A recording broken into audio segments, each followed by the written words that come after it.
እናቴ ፈተናውን ደፍኛ አለፍኩኝ። ኔክሰስ ኤል127 ኤል131 ኤል2028 ዛኔክሰስን ያዙ፣ ከዓለም ጋር ይጓዙ። ኢትዮ ቴሌኮም። ጤና ይስጥልን አድማጮች፣ ይህ አዋዜ ልዩ ላልሰማችሁ ነው። ከመረጃዎቹ ጋር አብርሃም እንኳንንት ነኝ። የኢራኑ ጠቅላይ መሪ አያቶላህ አሊ ኻሜኒ ተቃዋሚዎቻቸውን ወነጀሉ። ሀገሪቱን እያወደማችሁ ያላችሁት ፕሬዝዳንት ትራምፕን ለማስደሰት ነው ሲሉም ከሰዋል።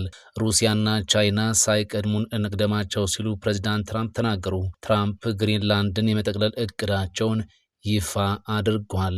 ትራምፕ በናይጄሪያ ክርስቲያኖች መገደላቸው ከቀጠለ ተጨማሪ ጥቃቶች እንደሚፈጽሙ አስጠንቅቀዋል።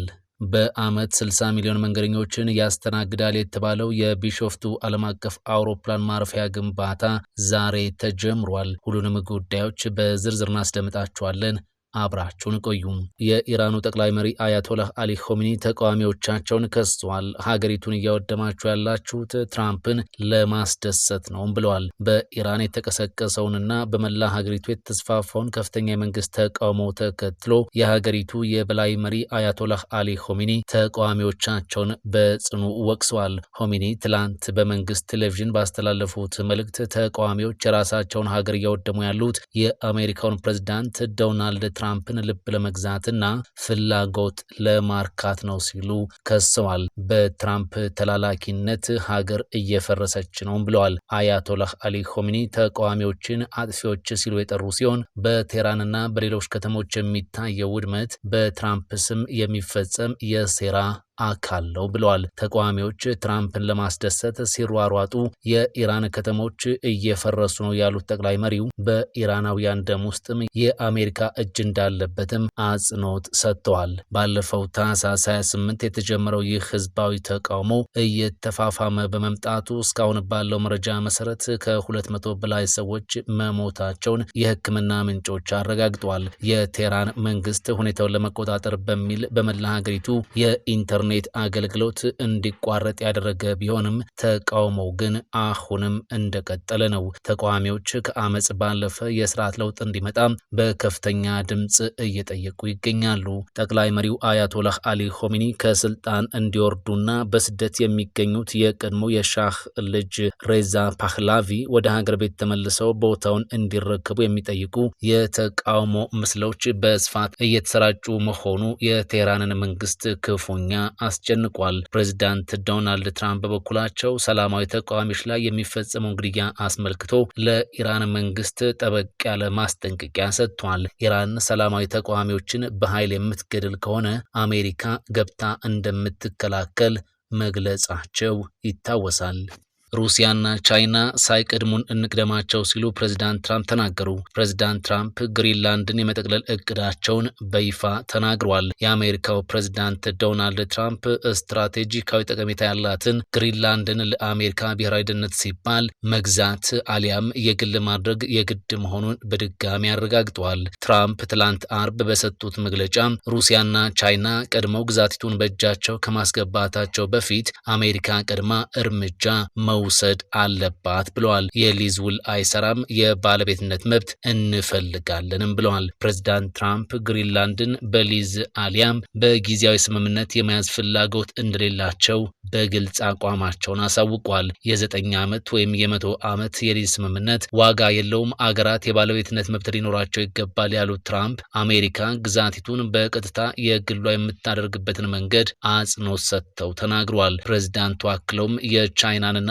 የሩሲያን ሕዝብ እወደዋለሁ፣ ነገር ግን በግሪንላንድ ጉዳይ ላይ ድርድር የለም ሲሉ ቁርጠኝነታቸውን ገልጸዋል። በሰሜን አሜሪካና በአርክቲክ ውቅያኖስ መካከል የምትገኘው ግሪንላንድ ለሰው መኖሪያ ምቹ ባትሆንም ለውትድርና ስትራቴጂ ግን እጅግ ቁልፍ ስፍራ ናት። የሚሳኤል ጥቃቶችን አስቀድሞ ለመለየት የሚያስችል የቅድመ ማስጠንቀቂያ ስርዓት ለመዘርጋት በአካባቢው የሚያልፉ መርከቦችን ለመቆጣጠርም ይህ ስፍራ ይፈለጋል። በአጠቃላይ በአርክቲክ ውቅያኖስ ላይ የበላይነትን ለመያዝም ያገለግላል። ፕሬዚዳንት ትራምፕ እንደሚሉት ከሆነ በአሁኑ ወቅት የአካባቢው ባህር ያለ አለአግባብ በሩሲያና በቻይና መርከቦች ተወሯል። አሜሪካ በአሁኑ ወቅት በግሪንላንድ ሰሜናዊ ምዕራብ በሚገኘው የፒትፊክ ወታደራዊ ጣቢያ ከ100 በላይ ቋሚ ወታደሮች ያሏት ቢሆንም ይህ በቂ አለመሆኑን ዋይት ሀውስ ያምናል። የኔቶ አባል የሆነችው ዴንማርክና የግሪንላንድ አስተዳደር ግን የትራምፕን ሀሳብ ውድቅ አድርገውታል። ግሪንላንድ የምትሸጥ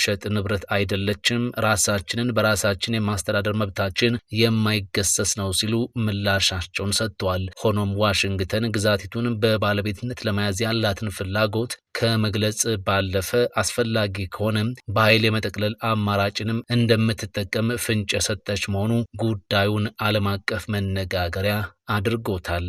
ትራምፕ በናይጄሪያ ክርስቲያኖች መገደላቸው የሚቀጥል ከሆነ ተጨማሪ ጥቃቶችን እንደሚፈጽሙ ተናገሩ።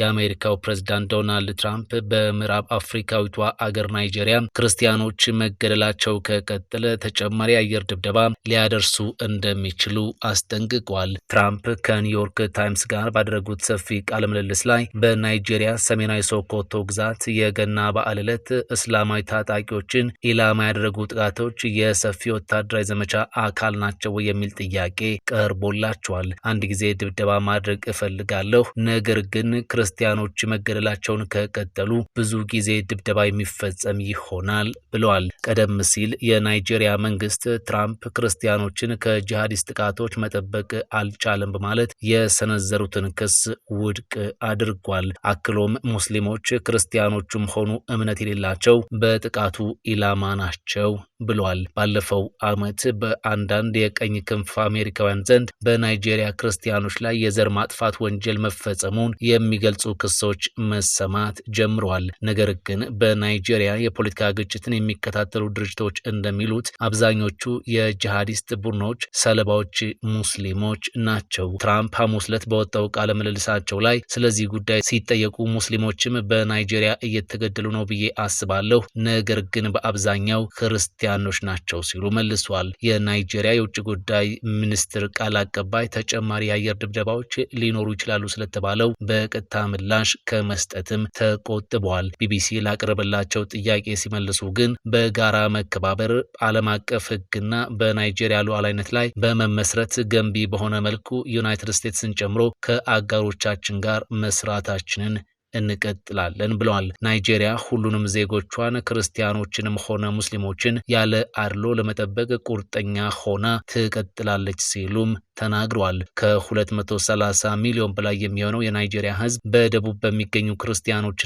በአብዛኛው በሰሜን በሚገኙ ሙስሊሞች መካከል በእኩል መጠን የተከፈለ ነው። በአመት 60 ሚሊዮን መንገደኞችን ያስተናግዳል የተባለው የቢሾፍቱ ዓለም አቀፍ አውሮፕላን ግንባታ ዛሬ ተጀምሯል። ጠቅላይ ሚኒስትር አብይ አህመድ የቢሾፍቱ ዓለም አቀፍ አውሮፕላን ማረፊያ ግንባታን አስጀምሯል። ዛሬ ቅዳሜ ጥር 2 2018 ዓ.ም ከተለያዩ ከፍተኛ የመንግስት ባለስልጣናት ጋር በመሆን የመሰረተ ድንጋይ ያስቀመጡት ጠቅላይ ሚኒስትር አብይ የተለዩ አውሮፕላን ማረፊያዎችን የመገንባት ስትራቴጂ ኢትዮጵያን የወደፊቷ የአፍሪካ ግንባር ቀደም የአየር ትራንስፖርት በር የማድረግ ዓላማን ያነገበ መሆኑን ተናግሯል። ጠቅላይ ሚኒስትር አብይ በማህበራዊ ድረገጻቸው ላይ የግንባታውን መጀመር በማስመልከት ባሰፈሩት ጽሑፍም የቢሾፍቱ ዓለም አቀፍ አውሮፕላን ማረፊያ በአፍሪካ ታሪክ ትልቁ የአየር ትራንስፖርት መሰረተ ልማት ፕሮጀክት እንደሚሆንም ጠቁሟል። ከአዲስ አበባ 40 ኪሎ ሜትር ርቀት ላይ በምትገኘው ቢሾፍቱ የሚገነባው ይህ አውሮፕላን ማረፊያ የመጀመሪያው ምዕራፍ ግንባታ ሲጠናቀቅ በአመት 60 ሚሊዮን ተጓዦችን የሚያስተናግድ እንደሚሆን ተነግሮለታል። ግንባታው ሲጠናቀቅም አፍሪካን ከዓለም ቀዳሚ የአየር ትራንስፖርት መናኸሪያዎች አንዷ ያደርጋታል ያሉት ጠቅላይ ሚኒስትሩ በአመት 110 ሚሊዮን መንገደኞችን የማስተናገድ አቅም ላይ እንደሚደርስ ገልጸዋል።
በኔክሰስ ኤል127 ኤል131 ኤል2028 ዘኔክሰስን ያዙ ከዓለም ጋር ይጓዙ። ኢትዮ ቴሌኮም ፈጣን ያልተሰሙ መረጃዎችንና ትኩስ የኪነ ጥበብ ዜናዎችን ለማግኘት የቁም ነገር ሚዲያ የዩቲዩብ ቻናልን በመቀላቀል ቤተሰብ ይሁኑ። ቻናላችንን ሰብስክራይብ ያድርጉ። በቲክቶክም አለን። ቁም ነገር ሚዲያ ኦፊሻል ብለው ይከተሉን። እናመሰግናለን። ቁም ነገር ሚዲያ ለቁም ነገር እንሰራለን።